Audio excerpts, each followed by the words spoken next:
Guys, kurang lebih 8 bulan yang lalu, gue pernah buat satu konten ya, di mana gue mengomentari tentang ada sebuah kejadian yang waktu itu terjadi kecelakaan bus yang membawa anak-anak sekolah ketika study tour di wilayah Jawa Barat. Judul dari konten gue itu, jangan salahkan pihak bus. Nah, ketika konten gue naikin di YouTube dan TikTok, wah, banyak sekali tanggapan-tanggapan negatif. Banyak sekali yang menyalahkan gua, nggak ikut berempati, kok yang disalahin jalan, kok yang disalahin dinas lain. Nah, teman-teman, sebelum gua ngobrol panjang lebar, kalian bisa simak penjelasan video dari salah satu gubernur Jawa Barat. Nah sekarang pendapatan Provinsi Jawa Barat berapa dari pajak? Pendapatan provinsi dari pajak itu kita mencapai 8 triliun Pak tahun ini. Dari pajak kendaraan bermotor? Dari pajak kendaraan 5 triliun, dari balik nama kendaraan 3 triliun. Berarti kita 8 triliun. Ya. Anggaran jalannya? Anggaran jalannya nggak nyampe 1 triliun.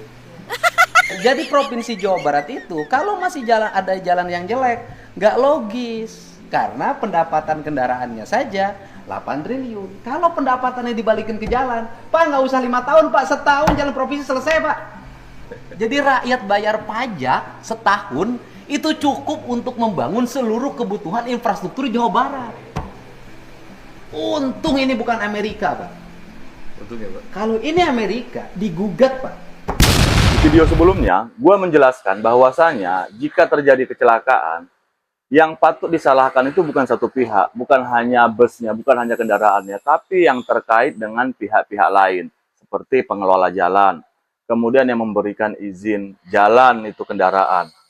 Nah, teman-teman, seperti yang dikatakan gubernur tadi, bahwasanya di luar negeri itu ketika ada terjadi kecelakaan diakibatkan kelalaian jalan, atau kurangnya fasilitas jalan, baik itu rambu-rambu, atau kontur-kontur jalan yang tidak sesuai standar, bisa saja itu dituntut pemerintahannya gitu loh. Diadakan namanya peradilan class action. Nah, ketika gue mengupload kurang lebih setahun yang lalu itu gue banyak dihujat, banyak kasih komentar negatif bahwasanya gue nggak tahu masalah.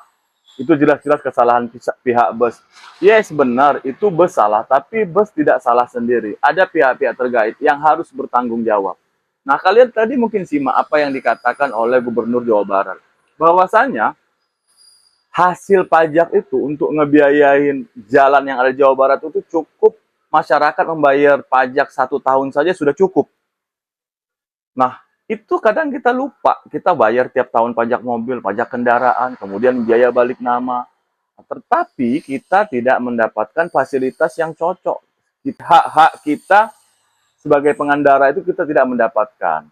Karena dalam proses pembuatan jalan itu pasti berbeda-beda. Ketika jalannya berliku-liku, kontur aspalnya harus seperti ini. Ketika jalannya banyak tikun-tikungan harus seperti ini, harus ada pembatas aman.